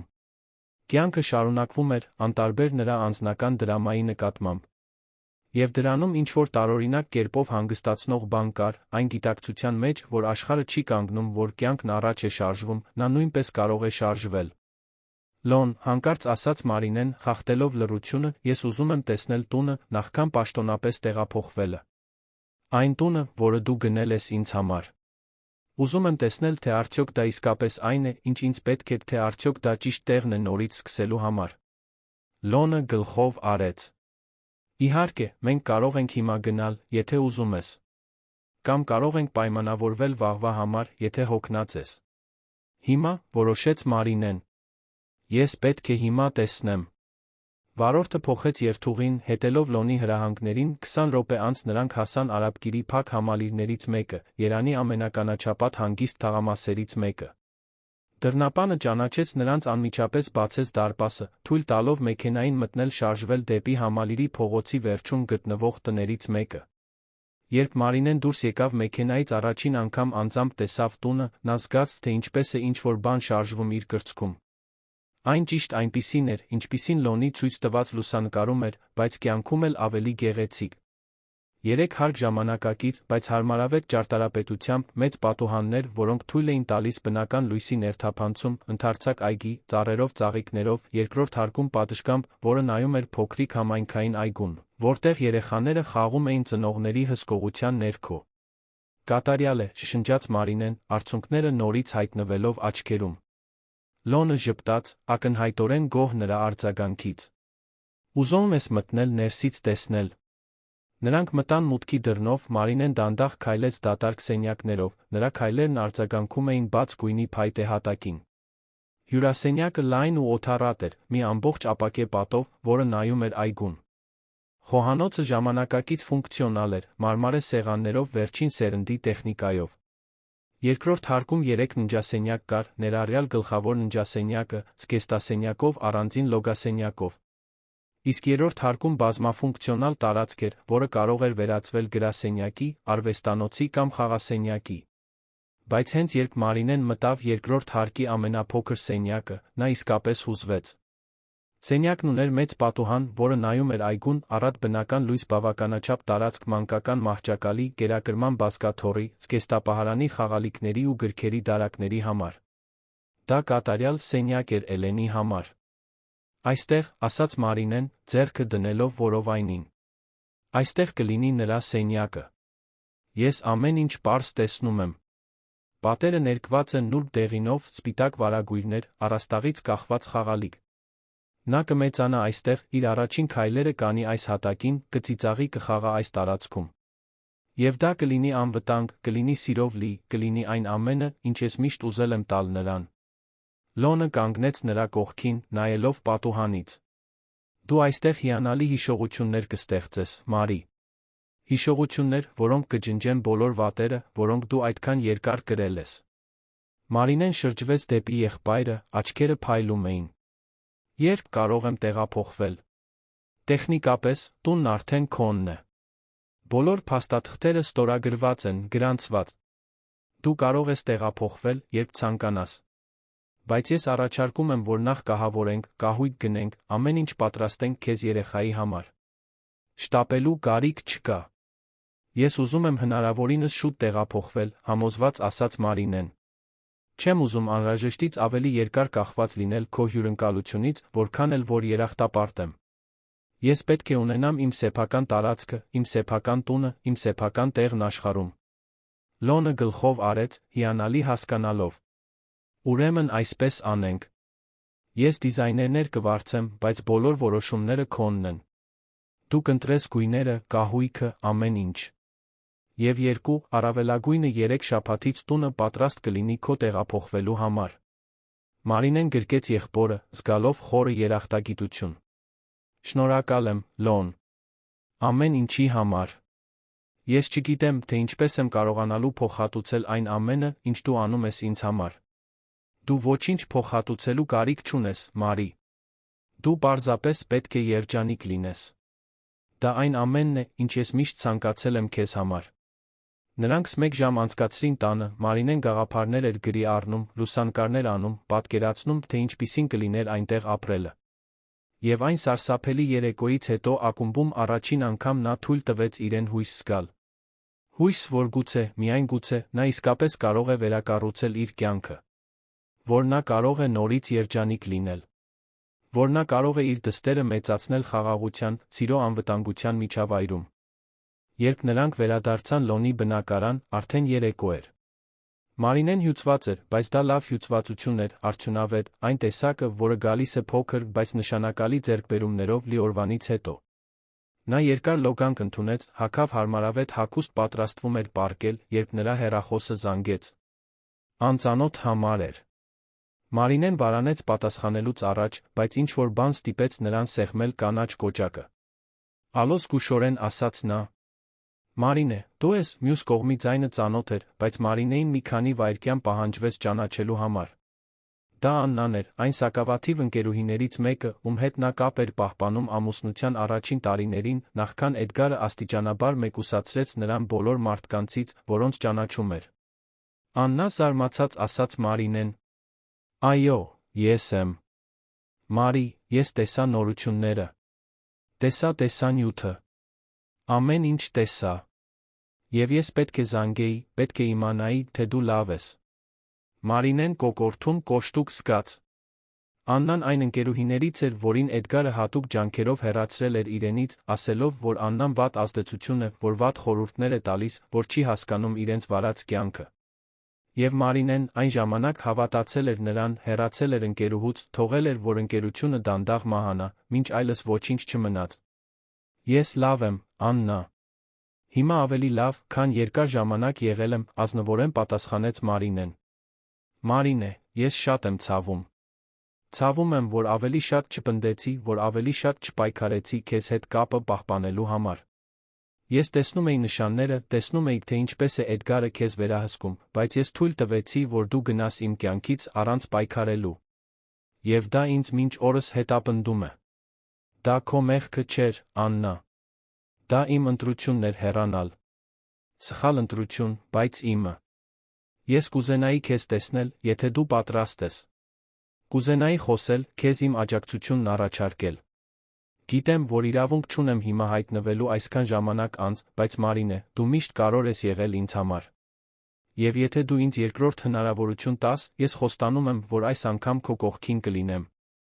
Մարինեն մի պահ մտածեց։ Նրա մի մասը ուզում էր հեռու մնալ այն ամենից բոլորից, որոնք անցյալի մաս էին կազմում։ Բայց մյուս մասը, այն մասը, որը հուսահատորեն փափագում էր իսկական կապերի, իսկական ընկերության, ցանկանում էր վերականգնել կապը մեկի հետ, ով ճանաչում էր իրեն մինչ Էդգարը, մեկի, ով հիշում էր, թե ով էր նա, երբ դեռ ամբողջական էր։ Ես շատ կուզենայի քեզ տեսնել, Աննա, վերջապես ասաց Մարինեն։ Ինչ կասես, եթե հաջորդ շաբաթ ճաշի պայմանավորվենք։ Հիանալի է, պատասխանեց Աննան, Մարինեն կարող էր լսել թեթացումը նրա ձայնի մեջ։ Ինձ ուղարկիր օրն ու տեղը, ես այնտեղ կլինեմ։ Երբ նա անջատեց հեռախոսը, Մարինեն մնաց բռնած այն, մտածելով, թե որքան տարօրինակ հրաշալի է մինույն ժամանակ, թե ինչպես են ամեն ինչ դանդաղ իրենց տեղն ընկնում։ Թե ինչպես մարդիկ, որոնց նա կարծում էր, թե ընդմիշտ կորցրել է, նորից հայտնվում են, առաջարկելով աջակցություն, առաջարկելով ընկերություն։ Կարծես ազատվելով Էդգարից, նա ազատվել էր բոլոր այն շղթաներից, որոնք նա դրել էր իր շուրջը, մեկուսացնելով նրան աշխարհից։ Այդ գիշեր Մարինեն ավելի լավ քնեց, քան շաբաթներ շարունակ։ Նա երազ տեսավ նոր տան մասին, Էլենի մասին, որը խաղում էր այգում, իր մասին, որը նստած էր պատշգամբում, թեյ էր խմում դիտում մայրամուտը։ Դրանք պարզ երազներ էին, համեստ երազներ, բայց դրանք իրենն էին։ Եվ դա ամեն ինչ փոխում էր։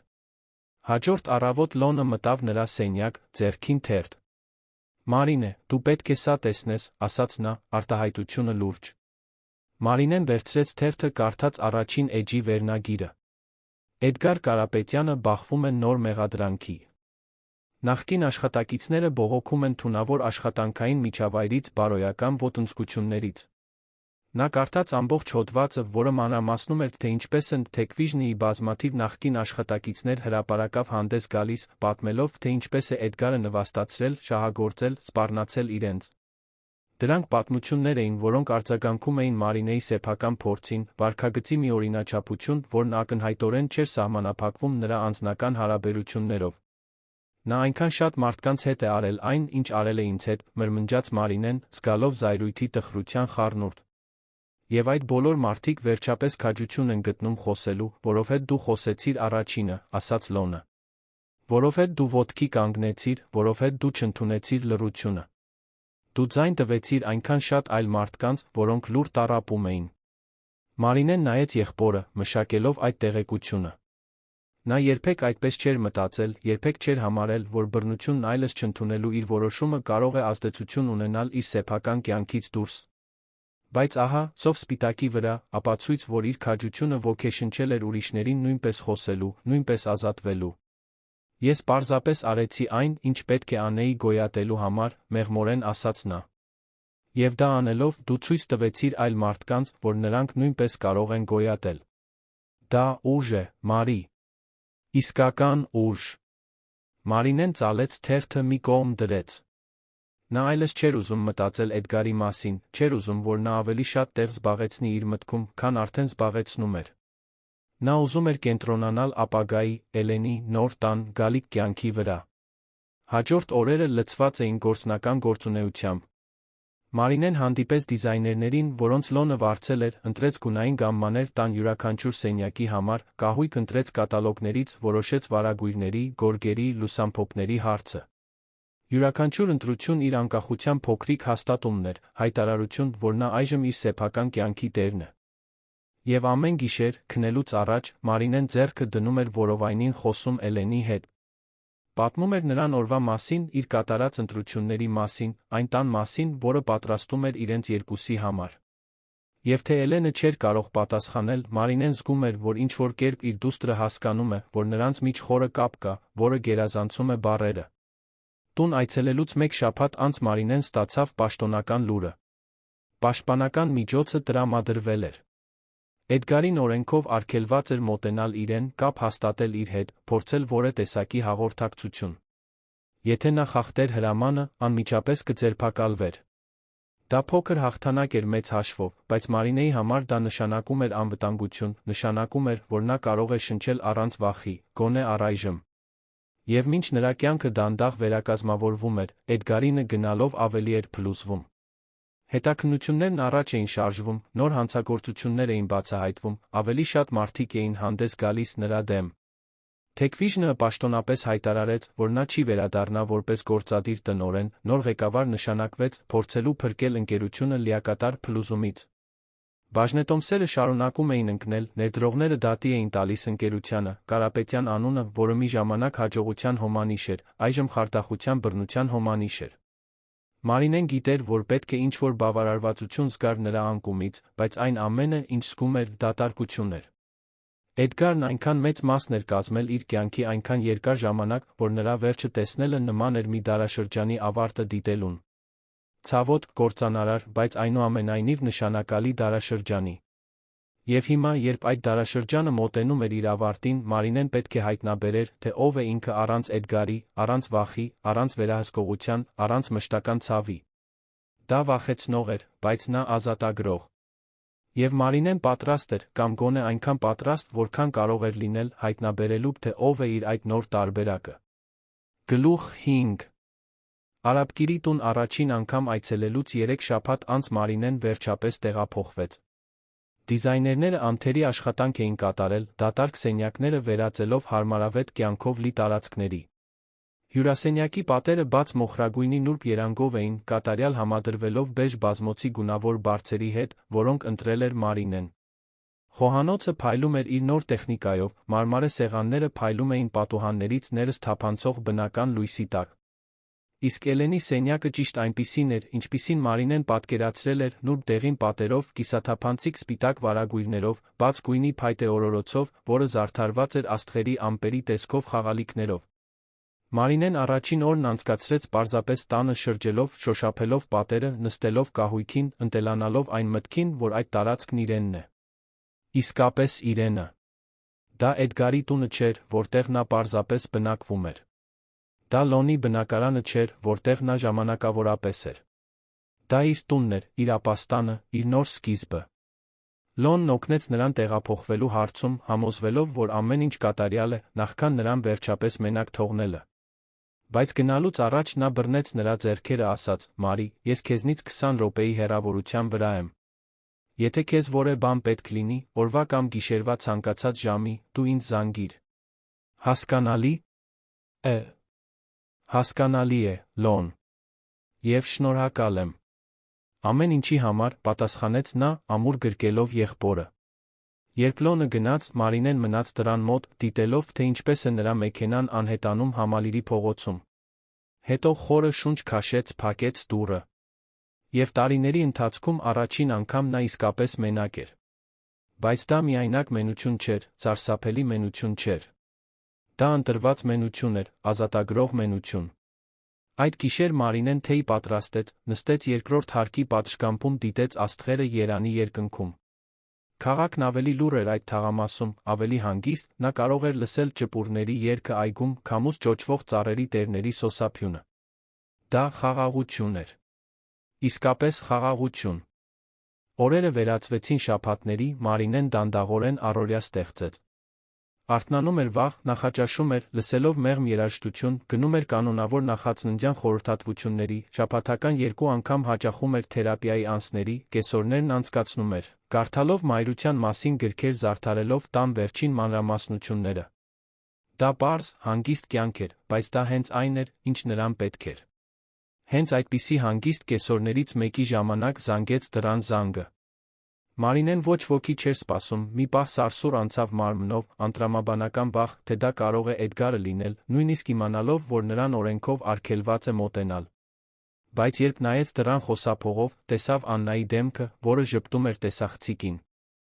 Մարինեն բացեց դարպասը, սպասեց դռան մոտ, մինչ Աննան բարձրանում էր դեպի գլխավոր մուտք տանող փոքրիկ աստիճաններով։ Երբ նրանք անձամբ տեսան միմյանց, այսքան ժամանակ անց, կարծես ոչ մի ժամանակ չէր անցել։ Աննան ամուր գրկեց նրան, Մարինեն պատասխանեց գրկախառնությանը, զգալով, թե ինչպես են երախտագիտության արցունքները հոսում դեմքով։ Դու հիասքանչ տեսք ունես, Մարի, ասաց Աննան, հետ քաշվելով ընկերուհուն ավելի լավ նայելու համար։ Հղի, շողշողուն, ազատ։ Դու բոլորովին այլ ես, քան վերջին անգամ, երբ քեզ տեսա։ Ես ինձ այլ եմ զգում, խոստովանեց Մարինեն։ Ես ինձ նորից ես եմ զգում։ Կամ գուցե իմ ավելի լավ տարբերակը։ Նրանք ամբողջ կեսօրը զրուցեցին, վերականգնելով կորցրած ժամանակը։ Աննան պատմեց իր կյանքի, 2 տարի առաջ ավարտված ամուսնության, ծաղկող կարիերայի, կատարած ճանապարհորդությունների մասին։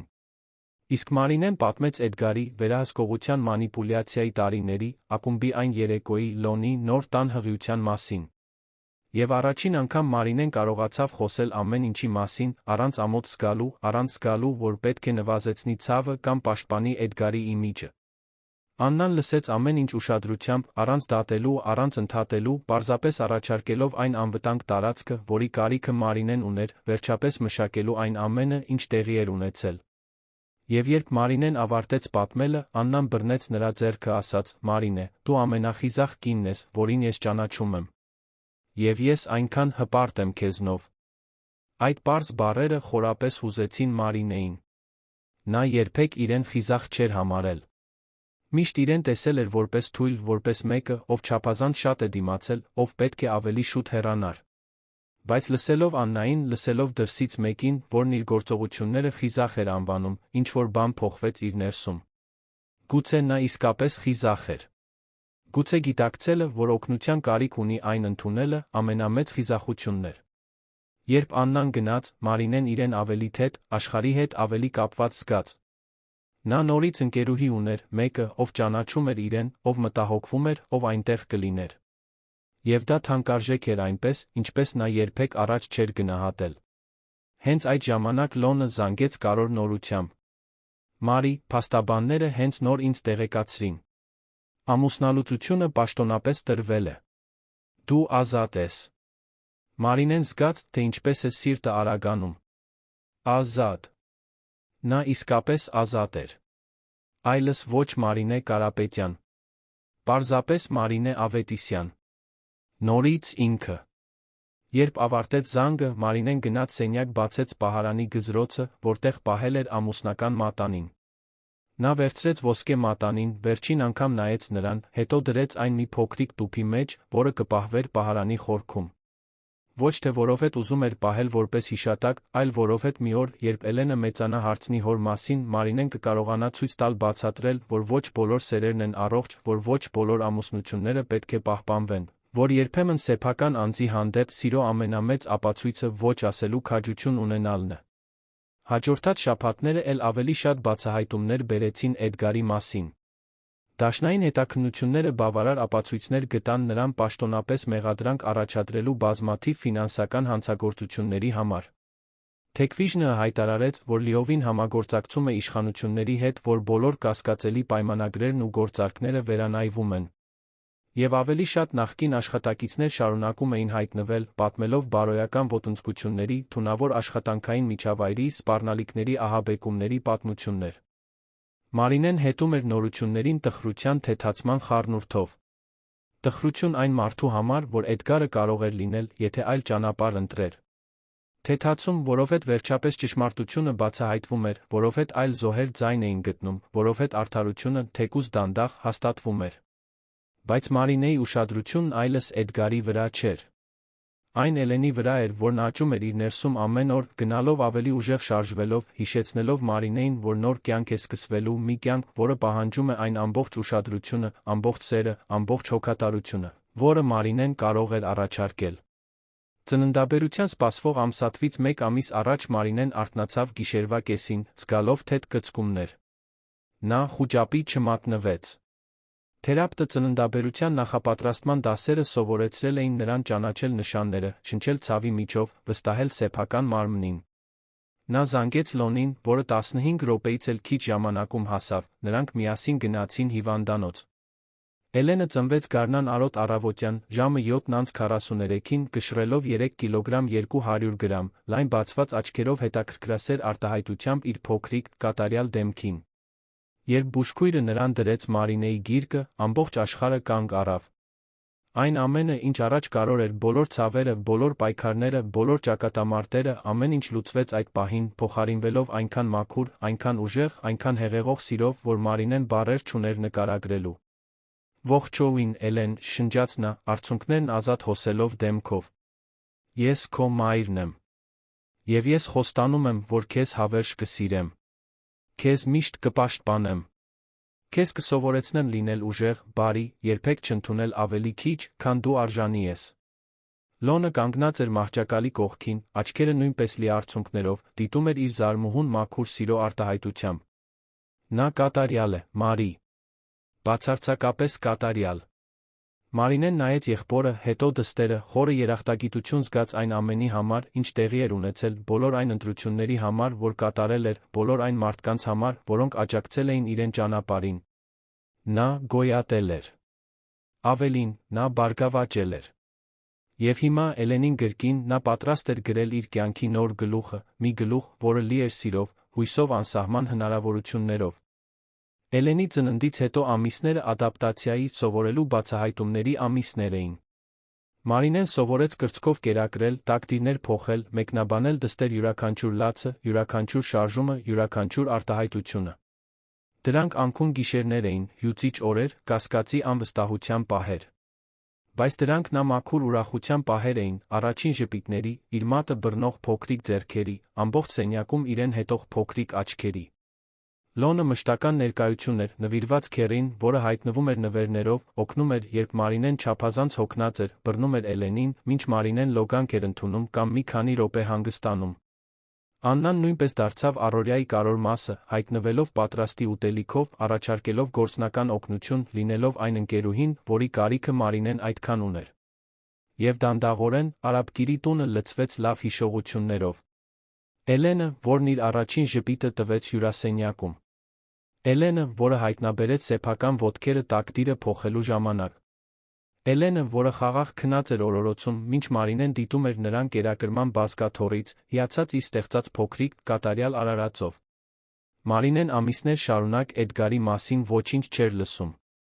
Նա գիտեր, Լոնի փաստաբանների միջոցով, որ նա պատասխան է տալիս բազմաթիվ դատական գործերով, որ նրա ֆինանսական վիճակը ամբողջովին քայքայված է, որ այն հեղինակությունը, որը նա տարիներ շարունակ կառուցել էր, փլուզվել է մի քանի շաբաթվա ընթացքում։ Բայց այդ տեղեկություններն այլևս չէին ազդում նրա վրա։ Էդգարը անցյալի մաս էր, իր կյանքի փակված գլուխ։ Ներկան պատկանում էր իրեն Էլենին։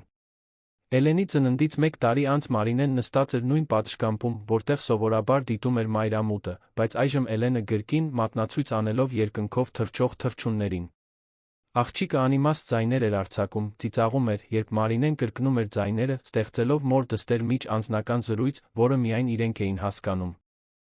Մարինեն նայեց Էլենին, այդ կլոր, հետաքրքրասեր դեմքին, մտածեց այն ամենի մասին, ինչ տեղի էր ունեցել, որպեսզի նրանք հասնեին այստեղ։ Մտածեց այն կնոջ մասին, որը նա առաջ էր, կորած, վերահսկվող, վախեցած։ Մտածեց ակումբի այն երեկոյի, այն քաջության մասին, որը նա գտավ ոչ ասելու համար, Լոնի մասին, որը հայտնվեց, երբ նա ամենաշատն էր կարիք զգում։ Մտածեց հաջորդած դժվար օրերի, իրավական պայքարների, անքուն գիշերների, անհայտի հանդեպ վախի մասին։ Բայց նա մտածեց հաղթանակների մասին։ Իր ձայնը նորից գտնելու մասին։ Իր կյանքը զրոյից վերակառուցելու մասին։ Իր դստեր համար սիրով անվտանգությամբ լի տուն ստեղծելու մասին։ Իրեն որպես կին, որպես մայր, որպես ամբողջական լիարժեք անձնավորություն վերագտնելու մասին։ Էլենը սկսեց նվնվալ ազդանշան տալով, որ սոված է, Մարինեն նրան տարավ ներս, պատրաստվեց կերակրելու, մինչ դուստրը սնվում էր, նա մեղմորեն օրորոցային երգեց, որը իր սեփական մայրը սովորաբար երգում էր իր համար, երբ նա երեխա էր։ Եվ այդ պահին Մարինեն հիմնարար մի բան հասկացավ։ Նա այլևս չէր սահմանվում նրանով, ինչ Էդգարն արել էր իր հետ։ Նա այլևս բռնարար հարաբերությունների զոհ չէր։ Նա այլևս այն կինը չէր, որին պետք էր փրկել։ Նա Մարինե Ավետիսյանն էր, Էլենի մայրը, գոյատող, մարտիկ, կին, որը դիմակայել էր ամենավատին, մյուս կողմից դուրս էր եկել ավելի ուժեղ։ Եվ սա էր այն պատմությունը, որը կարևոր էր։ Սա էր այն պատմությունը, որը նա կպատմեր Էլենին, երբ ժամանակը գար։ Նա ոչ միայն գոյատում էր։ Նա ապրում էր։ Իսկապես ապրում։ Եվ դա հասկացավ նա, նայելով գրքի դստերը, այն ամենն էր, ինչ նա միշտ ցանկացել էր։